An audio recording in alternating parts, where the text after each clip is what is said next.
जय हिंद, नमस्कार। मैं अंबर जैदी स्वागत करती हूँ आप सबका एक बार फिर से हमारे आज के कार्यक्रम में और आज एक बार फिर से मौजूद है हमारे साथ जानी-पहचानी जर्नलिस्ट आरती टिक्कू जी और मेरी बहुत फ़ेवरेट हैं और हम लोग एक-दूसरे को बहुत अरसे से जानते हैं और काफ़ी लोगों के लिए एक बड़ी इंस्पिरेशन है। बहुत-बहुत स्वागत है आरती जी आपका। नमस्कार, जय हिंद। Thank you Ambar, thank you. और आप बहुत अच्छा काम कर रही है हमेशा की तरह। So hats off. Thank you so much. आप ही से इंस्पिरेशन मिलती है, आप इतना अच्छा काम कर रही हैं।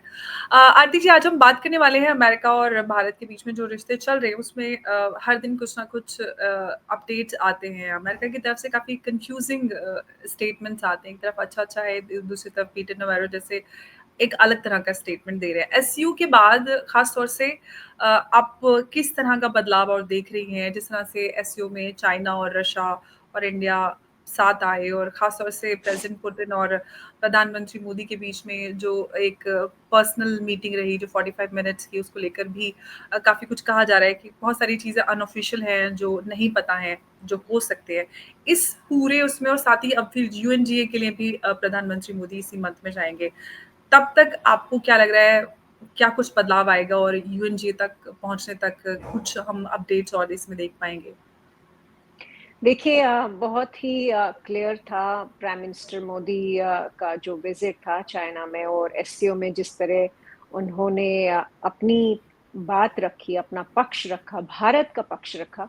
वो ये दर्शाया उससे कि वो आत्मनिर्भर भारत की का जो विजन उनका है वो उसको लेकर चल रहे हैं। और इंडिया की जो स्ट्रेटेजिक ऑटोनॉमी रही है, हिस्टोरिकल स्ट्रेटेजिक ऑटोनॉमी, हम अ, कभी नॉन अलाइंड हम अपने आप को कहते थे, अम, और अब हम उसी नॉन अलाइंड का जो अल्टरनेट मीनिंग है कि मल्टी लैटरल या मल्टी पोलर वर्ल्ड का जो विजन है, हम वो रखते हैं। और मल्टी पोलैरिटी का जो विजन है वो साफ है कि उसमें हम चाइना का ब्लॉक ज्वाइन नहीं कर रहे हैं, हम यूएस का ब्लॉक ज्वाइन नहीं कर रहे हैं। हम बराबर की जो पार्टिसिपेशन है या बराबर की जो कंट्रीब्यूशन तो है, चूंकि हम लोगों का बड़ा स्टेटेड एजेंडा जो है या स्टेटेड विजन जो है प्राइम मिनिस्टर मोदी जी का, और इसमें कुछ छिपा नहीं है। ऐसा नहीं है कि हम लोगों ने अपना एजेंडा या अपना विजन चेंज किया है। प्राइम मिनिस्टर लगातार आत्मनिर्भर भारत की बात करते हैं, वो मल्टीपोलर वर्ल्ड की बात करते हैं, ना कि ब्लॉक्स की बात करते हैं। इसलिए कई लोगों को अगर ये लग रहा है कि इंडिया अब चाइना ब्लॉक में आ गया है, चूंकि अभी इस वक्त जो है यूएस और इंडिया का रिलेशनशिप थोड़ा डाउनवर्ड स्लोप पे है, तो ये बहुत बड़ी मुझे लगता है गलतफहमी होगी, या इस तरह की धारणा जो है वो सही नहीं होगी, क्योंकि क्लियरली हमारा ऑफिशियल स्टैंड जो है मल्टीपोलैरिटी का है। दूसरी बात, अगर आप प्राइम मिनिस्टर ने जो बोला है उसको इन बिटवीन द लाइन्स अगर पढ़े और पूरा उसको एनालाइज करें, इंटरप्रेट करें कि उन्होंने बोला क्या है। उन्होंने 3 शब्द इस्तेमाल किए अपने एड्रेस में शी जिनपिंग के सामने, और उन्होंने कहा इंडिया चाइना की रिलेशनशिप में ये 3 एलिमेंट्स जो है बहुत ज़रूरी है, और यही इसको आगे अगर हम बढ़ना चाहते हैं और आगे देखते हैं इंडिया चाइना की रिलेशनशिप स्ट्रेंथन हो, तो उसमें 3 चीज़ें ज़रूरी हैं। एक तो है ट्रस्ट, मतलब विश्वास। दूसरा है सम्मान, मतलब रिस्पेक्ट। तीसरा है संवेदनशीलता, मतलब सेंसिटिविटी। अब ट्रस्ट की बात है और रिस्पेक्ट की बात है और सेंसिबिलिटी या सेंसिटिविटी जो है, वो तीनों का अगर आप डिकंस्ट्रक्ट करें तो ये साफ जाहिर है कि चाइना ने हमारे को बहुत कोई ऐसा कोई मेजर रीजन नहीं दिया है कि हम उन पे फुली रिलाय करें, फुली ट्रस्ट करें। क्योंकि हमने देखा अभी हाल ही में ऑपरेशन सिंदूर के दौरान चाइना ने पाकिस्तान का बराबर समर्थन किया, और ऑपरेशन सिंदूर में पाकिस्तान को जो टेक्नोलॉजी, जो आर्म्स, एमिनिशन, ड्रोन्स वगैरह है, वो सब चाइना से आया। और वो ताके गए भारत की फौज पे, वो ताकेंगे भारत के कश्मीर और जम्मू में कई सारी जगह जहां सिविलियन एरियाज को टारगेट किया गया, तो वहां पे वो सब इस्तेमाल किया गया। और चाइना, अगर आपको याद हो कि लगातार चाइना ने पाकिस्तान की जो क्रॉस बॉर्डर टेररिज्म है उसको हमेशा इग्नोर करके, और इनफैक्ट ऑलमोस्ट उनको एक फ्री पास दिया हुआ है आतंक के लिए। क्योंकि जब भी इंडिया ने पाकिस्तानी आतंकी ग्रुप जो है, फॉर एग्जांपल लश्कर ए तैयबा, हिजबुल मुजाहिदीन, जैश ए मोहम्मद, जितने भी ये ग्रुप्स हैं उनको उनके बारे में जब भी बात उठाई यूनाइटेड नेशंस में या कोई भी रेजोल्यूशंस लाए इन सब के खिलाफ, हाफिज सईद के खिलाफ या मसूद अजहर के खिलाफ, तो वहां पे चाइना ने हमेशा वीटो भारत के खिलाफ जारी किया। अब रही बात ट्रस्ट की, तो ये तो सेंसिटिविटी और सेंसिबिलिटी वाली बातें हैं कि आप तो हमारे दुश्मन जो है देश, उनका आतंक जो फैलाया उन्होंने हमारे सिविलियंस के खिलाफ, फौज के खिलाफ, और आप उनका समर्थन करें। दूसरी बात आ गई ट्रस्ट की। तो ट्रस्ट में अब आप देखिए कि अरुणाचल प्रदेश में, लद्दाख में कंटिन्यूली, और जम्मू कश्मीर में कंटिन्यूली उन्होंने हमारा ट्रस्ट तोड़ा है। Doklam crisis, Galwan valley crisis, और अगर आप देखें China Pakistan economic corridor, CPEC, वो उन्होंने भारत की जमीन, जो पाकिस्तान ऑक्यूपाइड जम्मू कश्मीर, जिसमें गिलगित बल्तिस्तान सबसे टॉप पर है, तो वहां से सीपेक उन्होंने जोड़ा। जबकि अगर वाकई चाइना इंडिया की दोस्ती चाहता था या इंडिया को के साथ रिलेशनशिप बहुत अच्छा स्ट्रेंथन करना चाहता, तो वो सीपेक जो है पीओजे के गिलगित बल्तिस्तान से नहीं निकालते, वो निकालते अफगानिस्तान और पाकिस्तान के साथ। और उसमें सबका फायदा था, चाइना का भी फायदा था, उनको सीपेक चाहिए, ठीक है कर लीजिए, हमें तो कोई ऐतराज नहीं है अगर एज लॉन्ग एज आप अफगानिस्तान और पाकिस्तान से निकालें। लेकिन उन्होंने जानबूझ के वो पीओजे के गिलगित बल्तिस्तान से निकाला।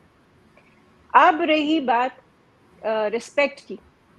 रिस्पेक्ट अगर होता, चाइना हमारे लिए सोचता कि हम एक इक्वल पार्टनर है, या हम उन्हीं के, हम अपने आप को हेल्दी कंपटीशन में देखना चाहते हैं, हम हेल्दी कॉम्पिटिटर्स बनना चाहते हैं, लेकिन वो ट्रस्ट उन्होंने कभी हमारा रखा नहीं। जब यूएनएससी की बात आई, मेंबरशिप की बात आई, चाइना हमेशा को अपोज करता आ रहा है। एनएसजी की बात आई, हमेशा अपोज की है हमारी मेंबरशिप। तो ये जब इस तरह का जो रिलेशनशिप है, बेशक कि हम लोगों का ट्रेड जो है, इंटरनेशनल ट्रेड चाइना और इंडिया का, वो लगातार चलता आ रहा है, वो बढ़ता ही जा रहा है, वो उसमें घट नहीं रहा है। इनफैक्ट चाइना के साथ हमारा ट्रेड डिफिसिट है, और उसके बावजूद जो है वो रिलेशनशिप जो ट्रेड का है वो चलता रहा है। लेकिन बाकी सारी जो ये चीजें हैं, टेरिटोरियल डिस्प्यूट्स है, इंडिया की जो ग्लोबल स्टैंडिंग में उनकी, वो चाइना हमेशा स्टम्बलिंग ब्लॉक रहा है। तीसरा ये कि वो पाकिस्तान का जो आतंक है उसको बढ़ावा देता है भारत के खिलाफ। तो ये बहुत ही क्रिटिकल इश्यूज है। तो मुझे नहीं लगता है कि इसको, अभी जो एससीओ समिट हुआ, इसको आप ये ऐसा समझे कि इंडिया ने घुटने टेक लिए हो और चाइना के पास जो है वो भीख मांगने गया, चाइना के सामने झुक गया और चाइना के ब्लॉक में शामिल हुआ है। मुझे लगता है कि ये स्ट्रेटेजिक डिप्लोमेसी, जिसमें प्राइम मिनिस्टर मोदी का मैं कहूँगी कि उन जैसा डिप्लोमेट कोई है नहीं। वो एक तरफ सारे डिप्लोमेट्स को रख लीजिए और प्राइम मिनिस्टर मोदी को देखिए, तो उन्होंने जिस तरह से डिप्लोमेटिकली अपनी बात रखी चाइना में जाके, और बहुत ही मैं कहूँगी तरीके के साथ डिप्लोमेटिकली, बहुत ही बेहतरीन डिप्लोमेटिक जेस्चर्स के साथ उन्होंने वो अपनी बात रखी, भारत का पक्ष रखा, और मैं कहूँगी कि उस पॉइंट ऑफ व्यू से वो सक्सेस था। लेकिन अगर आप साथ ही साथ ये भी देखें कि पाकिस्तान भी जो है एक बात में सक्षम रहा कि उन्होंने जो जॉइंट स्टेटमेंट आया, उसमें पहलगाम टेरर अटैक की तो बात थी, सबने कंडेम किया, लेकिन सबने जाफर एक्सप्रेस का जो टेरर अटैक बलूचिस्तान में हुआ, उसको भी कंडेम किया। तो मतलब पाकिस्तान की भी बात रखी गई, भारत की भी बात रखी गई, बहुत अच्छी बात है। आतंक किसी बात का सलूशन नहीं है, इनफैक्ट सबको कंडेम करना चाहिए। हम नहीं विश्वास करते कि आतंक इस रीजन में उसकी कोई जगह है।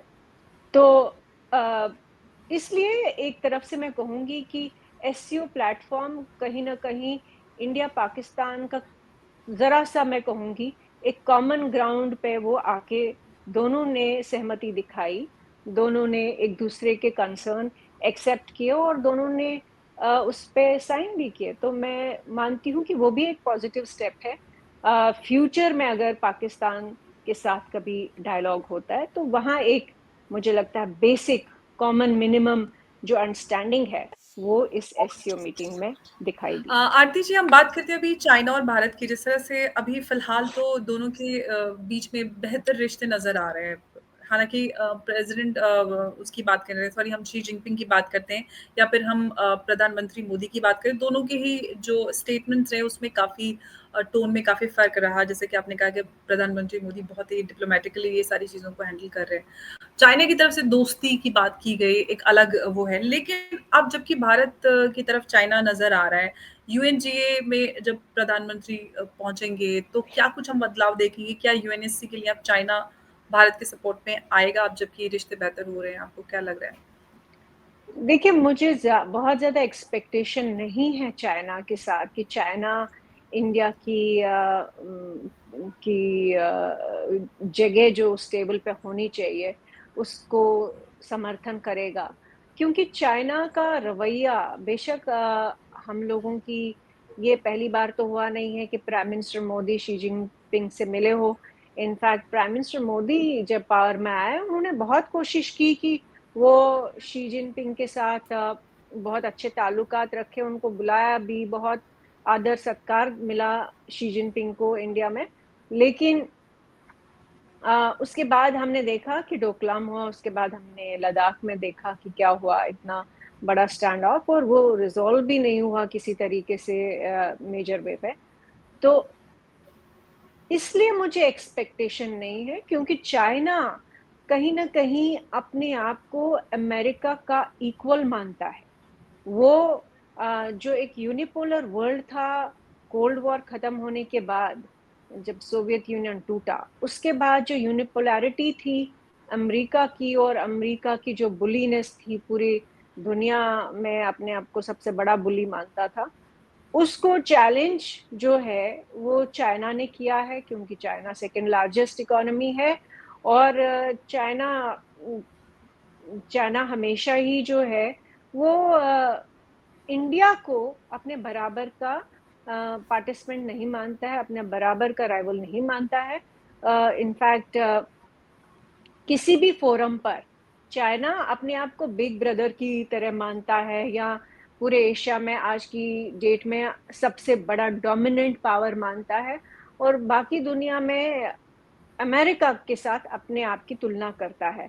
वो इसलिए नहीं इंडिया को एक्सेप्ट करेगा एक इक्वल पार्टनर, यूएनजीए हो, यूएनएससी हो। मुझे नहीं लगता है कि चाइना जो है इंडिया को वो जगह देगा जो इंडिया डिजर्व करता है। इनफैक्ट सबसे बड़ी बात तो मुझे लगता है कि यही होगी कि इंडिया चाइना अगर इन सारे इश्यूज के बावजूद भी अपनी रिलेशनशिप और जो ट्रेड की रिलेशनशिप है उसको डीलिंग करता रहेगा, तो वही मैं कहूंगी कि एक तरह से ठीक ही है, क्योंकि क्योंकि इंडिया अभी तक वही करता आ रहा है कि इतने इश्यूज के बावजूद चाइना के साथ हम लोग ट्रेड में डीलिंग नहीं हुए, क्योंकि इंडिया की सिचुएशन जो है वो, बेशक हम लोग बहुत बड़ी इकोनॉमी है, फोर्थ लार्जेस्ट से थर्ड लार्जेस्ट अपने आप को पहुंचा रहे हैं, तो वो मुझे लग रहा है फिफ्थ से फोर्थ और फोर्थ से थर्ड तक पहुंचना उसमें भी काफ़ी टाइम लगेगा। और वहाँ पे इंडिया की जो कोशिश है, वो यही है कि आत्मनिर्भरता, और आत्मनिर्भरता के लिए मतलब है कि आपको multilateral deals, multilateral arrangements, multilateral relationships जो है वो साथ-साथ चलानी है, साइमल्टेनियसली चलानी है, जब तक इंडिया उस स्तर तक नहीं पहुँचता। तो मुझे लगता है आज की डेट में इंडिया के लिए जो प्राइम मिनिस्टर मोदी जी का विज़न है कि मल्टीपोलर वर्ल्ड होना चाहिए, मल्टीपोलर वर्ल्ड ऑर्डर होना चाहिए, और उसमें इंडिया जो है सेल्फ सफिशिएंसी की तरफ आगे बढ़े। इससे ज़्यादा एक्सपेक्टेशंस मुझे चाइना से नहीं है।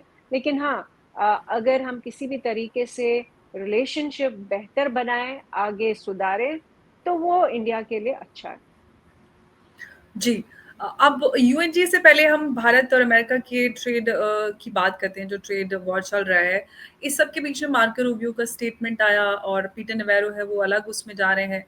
और पीयूष गोयल जी का भी स्टेटमेंट आया और वो कहते हैं कि दोनों ही देशों के बीच जो ट्रेड टॉक्स है वो चल रही है और बीटीए बहुत जल्द हमारे बीच में हो सकता है। बाकी और भी कंट्रीज़ के साथ बात चल रही है, चिले और पेरू, न्यूज़ीलैंड, ऑस्ट्रेलिया और ओमान, सभी कंट्रीज़ का उन्होंने नाम लिया। आपको क्या लगता है कि प्रधानमंत्री मोदी के जाने से पहले कुछ नतीजे पर पहुँच पाएँगे और तब तक शायद प्रेज़िडेंट ट्रम्प और मोदी जी के बीच में कोई बातचीत हो और हम कुछ स्ट्रॉन्ग पॉइंट पर पहुँच जाएँ? देखिए, मुझे लगता है कि अगर प्राइम मिनिस्टर मोदी और प्रेज़िडेंट ट्रम्प के बीच में डायरेक्ट कन्वर्सेशन होती है, तो शायद बहुत सारी मिसअंडरस्टैंडिंग्स और बहुत सारे इश्यूज़ जो है वो रिज़ॉल्व हो सकते हैं, क्योंकि दोनों जो हेड्स ऑफ़ द स्टेट्स हैं, अमेरिका के और इंडिया के, वो अपने-अपने तरीके से सक्षम हैं डिप्लोमैटिकली नेगोशिएट करने के लिए। क्योंकि अगर आप देखें, पहले टर्म में भी प्रेज़िडेंट ट्रम्प ने खुद एक्नॉलेज किया था कि प्राइम मिनिस्टर मोदी बहुत टफ नेगोशिएटर हैं, और वो नेगोशिएट करने में काफ़ी उनका कॉम्पिटेंस है।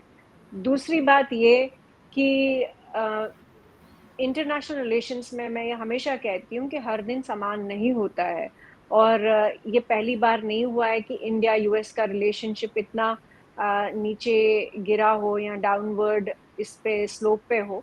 इससे पहले भी इंडिया यूएस रिलेशनशिप में बहुत उतार चढ़ाव आए हैं, और हम लोगों ने बहुत ही खूबी के साथ और बहुत ही पेशेंस के साथ इस सब को डील किया है।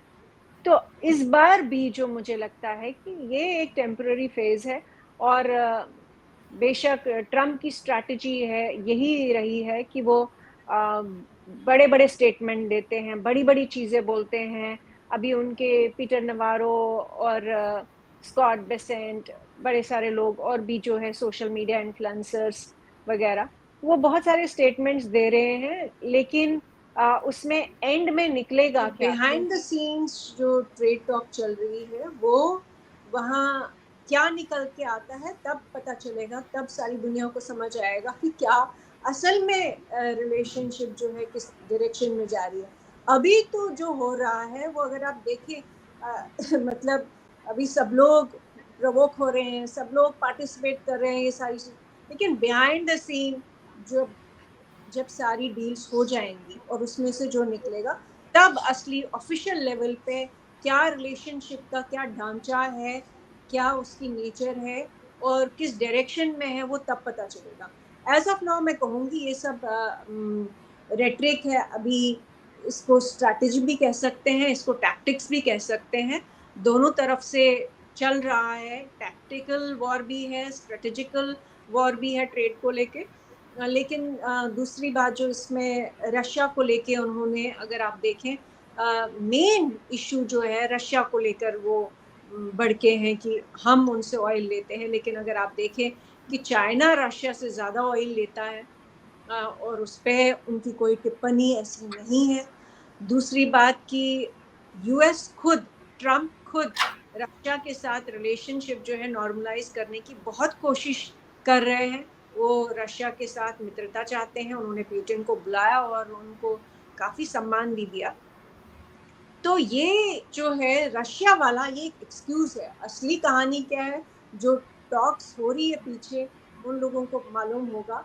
और अंत में मैं यही कहूंगी कि प्राइम मिनिस्टर मोदी से बढ़कर कोई डिप्लोमेट नहीं है इंडिया में जो इस चीज़ को हैंडल कर सकता है डायरेक्टली प्रेसिडेंट ट्रम्प के साथ बात करके। और साथ ही ये भी बोलूँगी कि इस वक्त ये समझना कि इंडिया और यूएस का रिलेशनशिप ख़त्म हो रहा है, ये बहुत बड़ी बेवकूफ़ी है, बचकानी बातें हैं।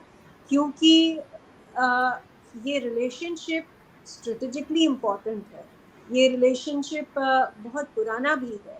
और इस रिलेशनशिप में मुझे नहीं लगता है कि दोनों साइड्स को कोई फ़ायदा होगा अगर ये रिलेशनशिप पूरी तरह से टूट जाए। और मुझे नहीं लगता है ये टूटेगा, मुझे लगता है ये टेम्पररी फेज़ है, ये पहले भी आते रहे। ये सिर्फ मैं कहूँगी पहली बार ऐसा हुआ है कि इस तरह से एक नेगेटिव रेटरिक पब्लिक डोमेन में जो चल रहा है, पहली बार इस तरह से हो रहा है। पहले ऐसे नहीं होता था, पहले सब कुछ जो है बिहाइंड द सीन्स होता था। बेशक इनफैक्ट न्यूक्लियर टेस्ट भी जब हुए थे और वाजपेयी जी ने बहुत बखूबी, बहुत खूबसूरती के साथ उस टाइम पे भी सारी सिचुएशन को संभाला था। बेशक हमारे पास सैंक्शंस लगे थे, लेकिन रिश्ता हमारे साथ जो यूएस का है वो टूटा नहीं, और अभी भी मुझे लगता है वो टूटने वाला नहीं है। ऐसी कोई हमको डाउट नहीं होना चाहिए इस बात। एब्सोल्युटली, क्योंकि अमेरिका की तरफ से अगर हम अमेरिकन एडमिनिस्ट्रेशन की बात करते हैं तो उनकी तरफ से पॉजिटिव ही अब स्टेटमेंट्स आते हैं, लेकिन कुछ कुछ रेटरिक जैसे पीटर नेवेरो, स्कॉट बेसेंट, ये कुछ लोग हैं। मार्को रूबियो की हम स्टेटमेंट की बात करें तो उन्होंने एक उम्मीद जताई है। ट्रम्प एडमिनिस्ट्रेशन ने भी कहा है कि दोनों देशों के बीच में रास्ता निकल आएगा, हम डील साइन करेंगे। पीयूष गोयल जी ने भी पॉजिटिव साइंस दिए हैं। हालांकि भारत की तरफ से इस तरह की कोई बयानबाजी या कोई रिएक्शन, ओवर रिएक्शन नहीं नजर आ अमर, रहा है। इसमें एक और बात समझने वाली है कि अगर आप देखें कि ट्रम्प एडमिनिस्ट्रेशन ने 25% टैरिफ लगाया है, वो भी नॉन एसेंशियल आइटम्स पे लगाया है।